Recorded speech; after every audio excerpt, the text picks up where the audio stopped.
The Digital Photography Cafe show is brought to you by Focus Pyramid, the autofocus lens calibration tool for your camera. Welcome to the Digital Photography Cafe show. Join hosts Trevor Current and Joseph Christina as they serve up the hottest photography news and commentary.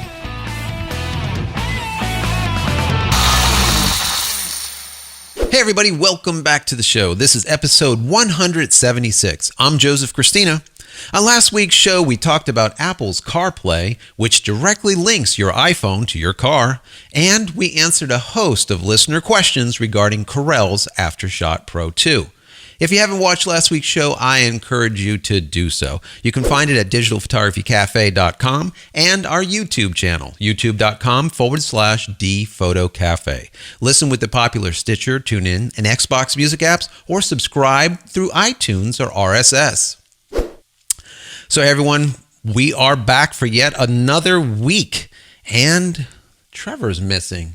But look at this. My son was just so nice. I told him, listen, Trevor's not going to be with me today to record. He's like, oh, Daddy, how about if I give you Boo Boo? He can keep you company. So I am here now with my co-host being Boo Boo the Bear. And let me see. I think he's wearing a Spider-Man costume. So we're going to ask him maybe a couple questions. I don't know how much information he will have, but I do appreciate my son offering up his bear for me. So anyways, this week, guys, we have some interesting stuff. We're going to try to make it as quick as possible, give you as much data, as we always say, as possible in a short period of time.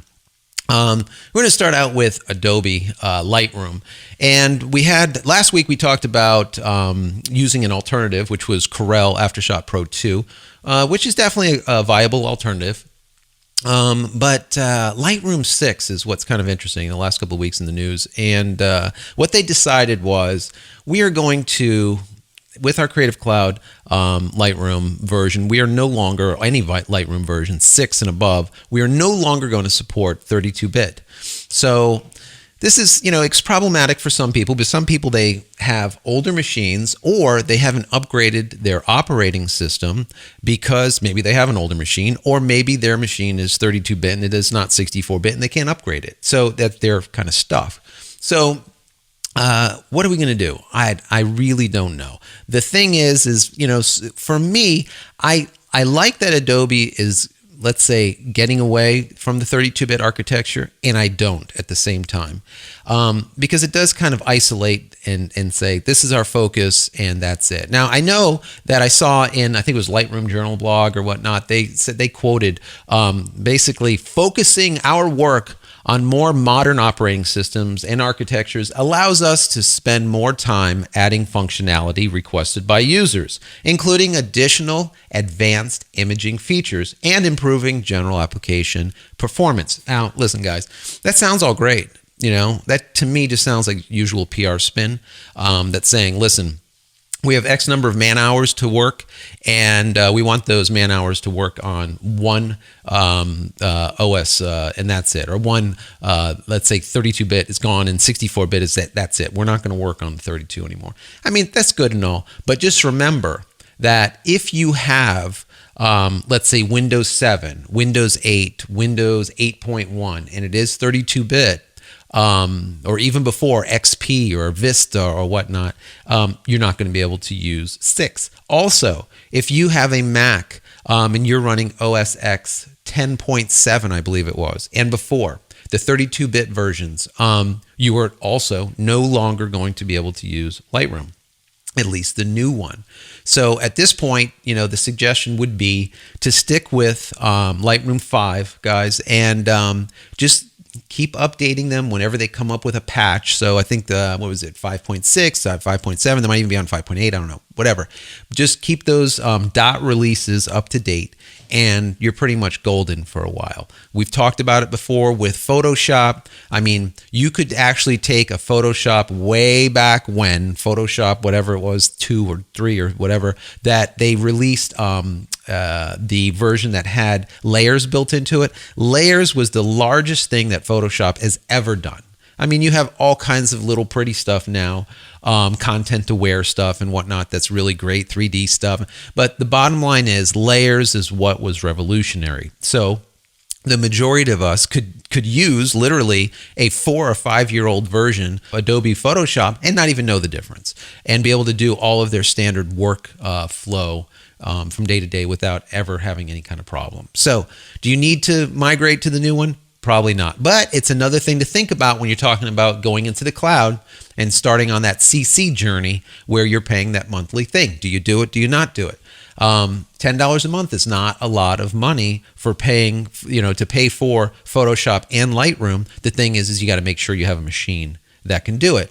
Now, they do have, in the past, Adobe's always been on this 12 to 18 month cycle.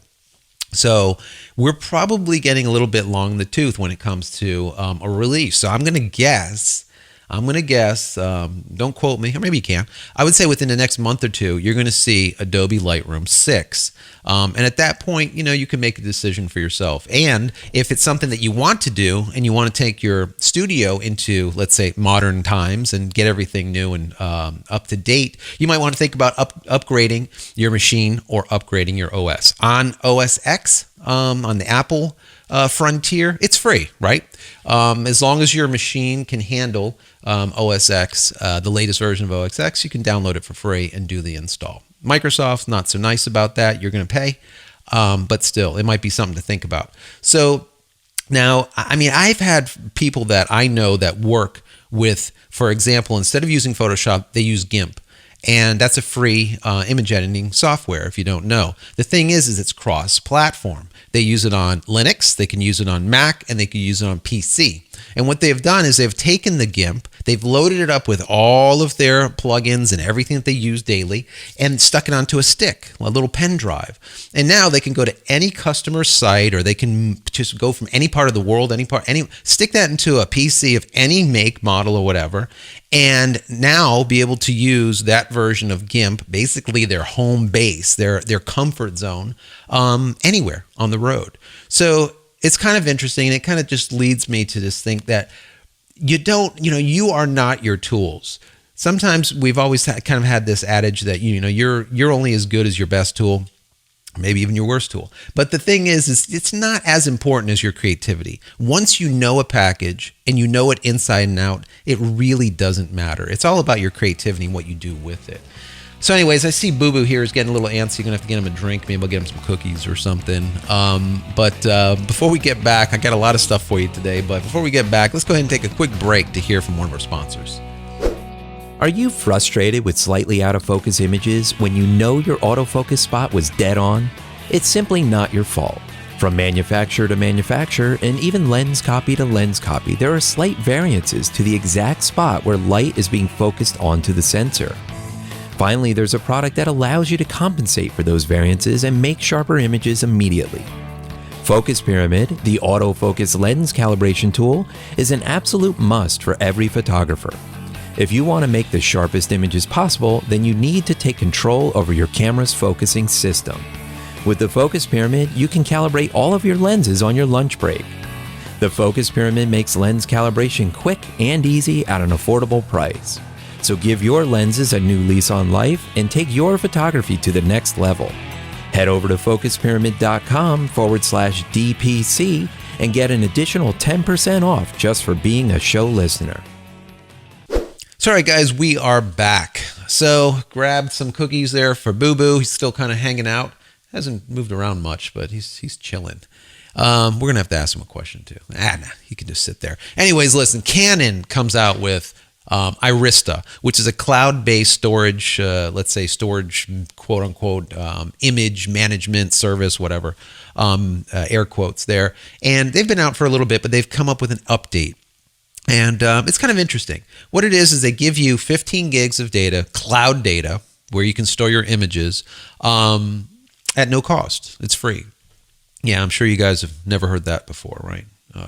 So you have Amazon, you have Google, you have so many people that are providing cloud storage for free, hoping that you'll come aboard and do a monthly subscription for more data, right? This data is basically so cheap these days. So I don't know.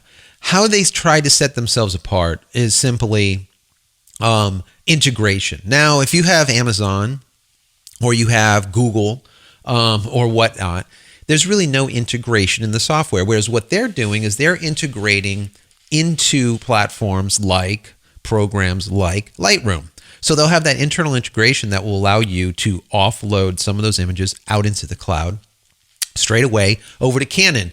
What they're also doing slightly different is they're doing it, or let's say concentrating their efforts on a mobile device. So they're very honed into iOS and Android platforms, which is nice. I like that. I don't have a problem with that. I think that's great. Where I have a problem is that how do we get the data there? We can only push so much data from our locations out into the cloud, and this has been a stumbling point ever since they started with the whole cloud thing. It's you are only as good as your slowest connection of upspeed, and that's what it is. There's absolutely horrid. I mean, I have DSL, full-blown fastest DSL that you can get, which is a 6 meg download. There's Supremo, which is slow as hell, but anyways, it's a 6 meg download, but the up speed is just about 3/4 of a meg, not even 1 meg up speed. Now we have Trevor over there. He has got like 2 megs, I think it is, or somewhere right around there, up speed, which isn't bad. But unless you're on FiOS and you're having having light to your house, let's say, you're not going to be able to get fast up speeds. I mean, you're limited by that, and it's very problematic. And until they fix that, I really think this cloud storage thing is really, hard pressed to find a good meeting point with the professional. I could see this as a consumer-based product. They take some pictures of their phone, they send them up into the cloud to Canon, so they're not lost when they go dumping into the sea. Or let's say even for maybe a pro to go and take his finals, right, and go upload them. But we know, guys, if you did, let's say, a model shoot and you have like 5 finals, right, and they came out of the camera and they started out at like 23 megs, 25 megs, 30 megs. When you're done and you created your TIFF files, your PSD files, and you have all your layers in there, that single image is going to be hundreds and hundreds of megs, right? So then how do you get it up there? So it is problematic. I can see this type of service for taking, let's say, for a pro, and housing your, let's say, your XMP, your sidecar data. So you can go to a different machine, let's say, and now use that same photo, download your recipe of changes that you spent hours with, and there you go. Everything is back to normal. It just doesn't make a whole lot of sense. But once again, the way they kind of make it make sense is that integration. So being able to use your tablet, doing a one-click push to be able to have a book created. Well, didn't Apple do this already? I mean, there's so many companies that do this. So it just really feels like Canon's doing more of the same, maybe slightly different with that integration. Well, I don't know. So it's out there. It's something to take a look at. We're looking at 15 gigs for free, or up to 200 gigabytes for like $6. I'm not sure exactly, but approximately $6 a month, and 500 gigabytes, which is half a terabyte, at $12 a month. At a half a terabyte of data, it'll take you a month. You probably won't even get that data there in a month. So anyway, something to look at. Take a look at it. It's Irista. It looks kind of interesting. I kind of can see it, not see it. But you know what? Before we get off the subject, I'm going to roll a clip that they gave regarding Irista, and maybe you could kind of be the judge. Let's go ahead and roll that.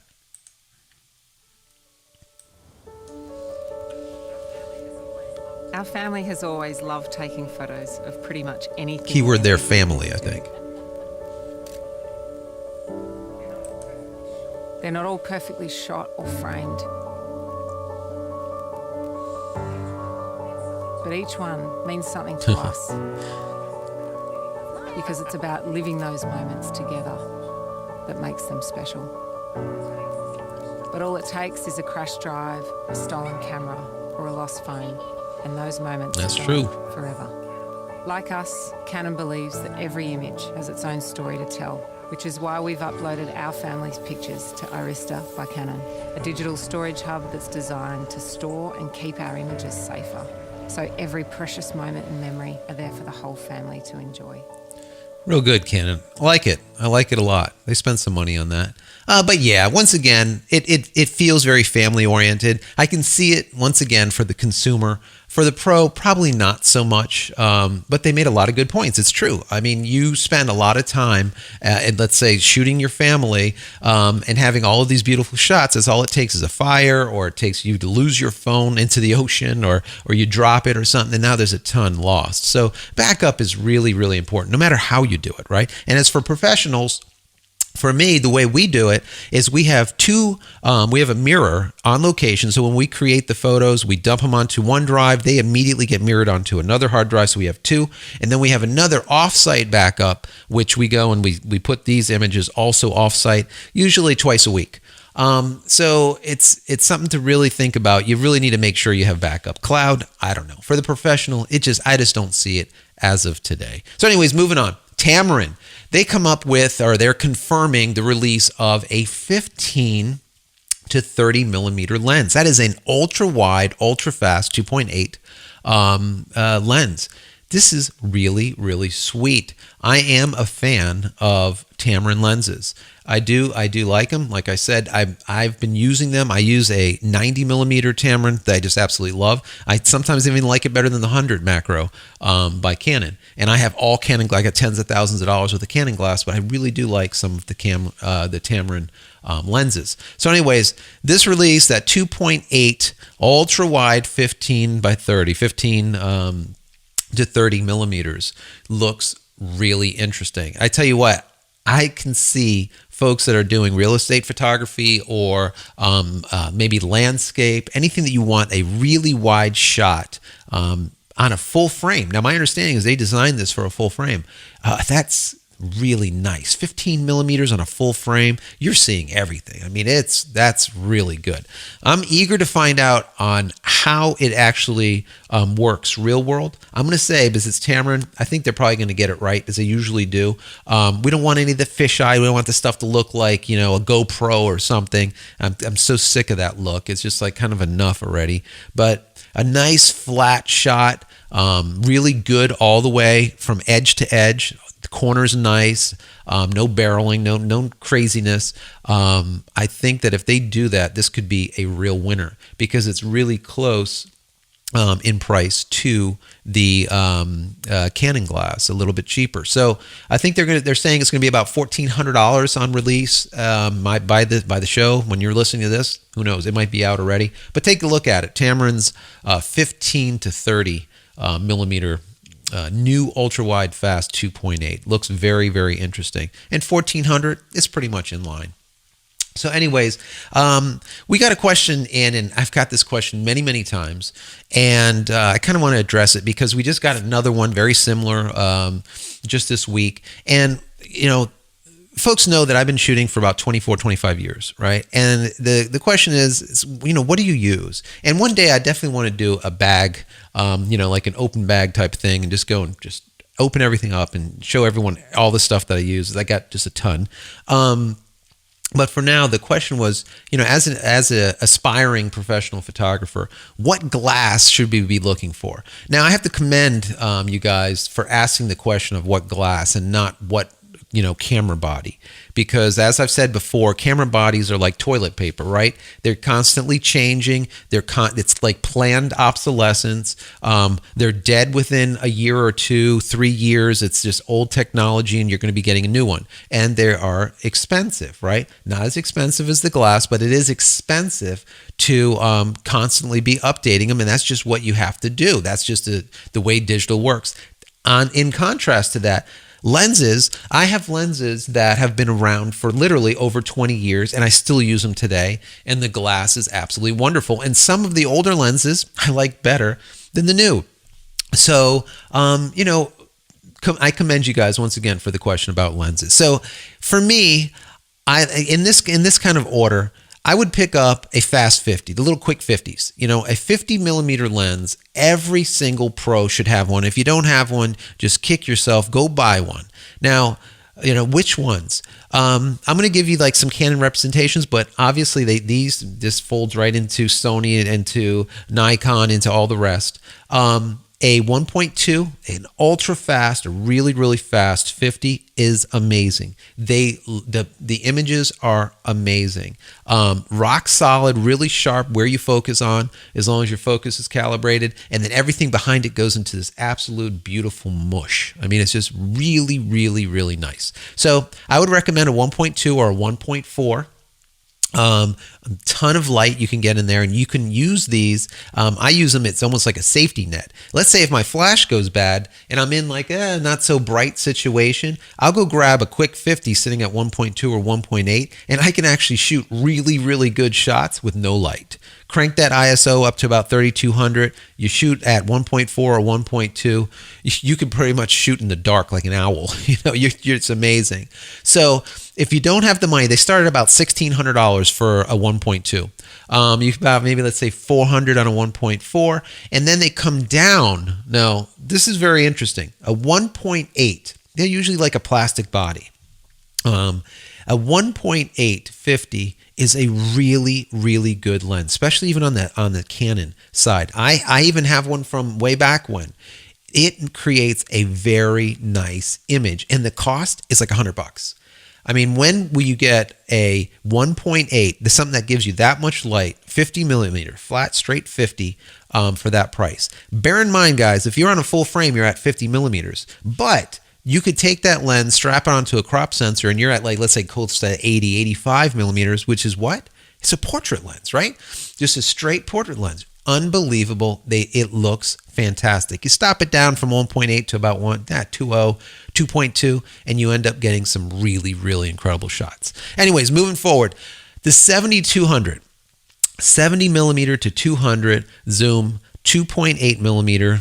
I'm not the fan of the 4s. I mean, they're not bad. They're usually a little bit sharper, but I like the 2.8 because I need that extra light. I need that extra stop of light because a lot of times I'm shooting in dark locations. It depends on what you shoot. If you're doing a lot of daylight, shoots, go ahead and go with a 4, an f4 in comparison to it, because you're going to save probably about $200-$300, maybe even more, by not getting the 2.8. The 2.8 is also heavier. Whenever you deal with something quicker, means heavier for the most part. So the 70-200, 2.8, that thing probably weighs, I don't know, maybe 3 pounds. I don't know, maybe more. I'm just guesstimating. I just know that it's heavy, carrying it all day. Anyways, that thing is going to be right around 2,000, maybe 300, somewhere around there, just to give you an idea. Moving on. So we have that 70-200 area. We need something before that. So I like the 24-70. So the 24 millimeters backs right into the 70 millimeters that you can take to your next lens that will take you to 200. So you can literally, or what I do, I have a secondary lens strapped to me, either to the side. Either the 70-200 is to the side, or the 24-70 is to the side. And with that setup, that 2-camera setup, I can go from wide 24 millimeters all the way up to zoomed 200. All right, so that's the way I work. Once again, 2.8 on that 24-70. It runs you probably right around $2,000, somewhere in that range. Love that lens. That is my go-to lens. 24-70, that does not come off the mount. I mean, I love that lens. Anyways, moving on. Macro. You need to have a macro lens. You can fake macro. You could, use 2 lenses, flop one upside down. There's all kinds of tricks to get some really nice macro stuff. We can get into that another day. But you need to have like a good macro and a fast macro, because when you're in so tight, unless you're going to use some ring light around the end of your lens, flash is really kind of hard. You're going to have to use off-camera flashes. The flash on the top is not going to work when you're in so tight. It's just not going to happen. So you want something quick. I use the Tamron. Once again, we talked about this. The Tamron 90. I love that lens. It's a 2.8 also. Kudos to Tamron on that lens. I actually like it better than the Canon L100. Macro lens. So that's going to run you about $600, but that is also a must-have. Let's say you're shooting a wedding, you want to get some ring shots. That's the guy right there. Let's say if you want to do something that's really, really detailed, maybe a floral arrangement, or maybe whatever it is, maybe some product shots. I shoot the 90 almost solely because it is so sharp. It's rock solid, beautiful lens. Finally, I use a 16 to 35, right around that range. 2.8 also. That's L glass. Now, listen to what I said, 16 to 35. What did we talk about just a few minutes ago, right? We talked about the Tamron introducing a 15 to 30. So that's really close, really close. And this is one of those lenses that you'd use for, let's say you're doing a lot of wide work. So you're doing, let's say, real estate, or you're doing landscape, or you're doing maybe a car shoot and you need to get something really wide. You don't have a lot of space and you're in tight. You throw that 16 to 35 onto your full frame, you're getting that nice wide 16 and it's really flat. You don't get a lot of distortion. So that's running right around $1,700. Now remember, the Tamron we just talked about is coming out at $1,400, $300 less, also at 2.8, and it's slightly wider. It's 15 instead of 16. And it only zooms to 30 compared to 35, but it's definitely a viable option. Like I said, I haven't seen what it looks like. Usually Tamron does a really good job with these lenses. So in that case, I really want to see what happens. And if the results come back positive, I'll definitely talk to you guys about it again, and I will probably make that recommendation over the Canon glass. I like sticking with the company that you're with. So if your body's Nikon, I like sticking with Nikon glass, usually. But there are some companies out there that make glass as good, air quotes, that will save money.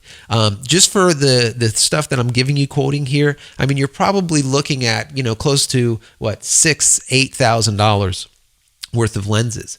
But remember, the key is lenses. They will be with you a lifetime. Just because they go from, let's say, a 70 to 200, the version 1, to a 70 to 200 version 2 that does a little bit better things, let's say. It's a little bit sharper, does a little bit less of this, more of that, or whatever. Maybe it's weather sealed. The bottom line is the version 1 is still awesome. The glass in it is fantastic. And like I said, you treat them well, you don't bump them around.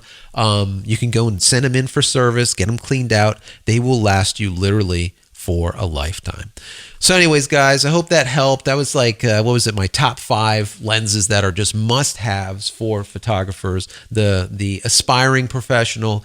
That's really what I would look into. Obviously, if you're an amateur, you're probably not going to go with the same priced glass, this L glass that we're talking about, the higher priced things, but you can still stay in those ranges. So by telling you exactly what they are, you know why that I do it. For example, with that 24 to 70, and then butting right into a 70 to 200. You want to kind of cover all your bases. So no matter where you go or what shoot you're on, you know that you have a lens to be able to do what you need it to do.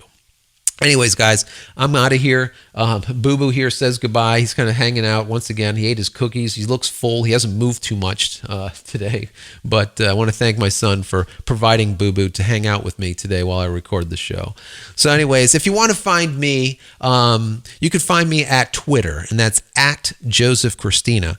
And once again, Trevor's not here. So if you want to find Trevor, say hello to him. You can do that also on Twitter, and you can find him at Trevor Current. He should be back next week. He's got a lot of things going on, and he's got his nose to the grindstone.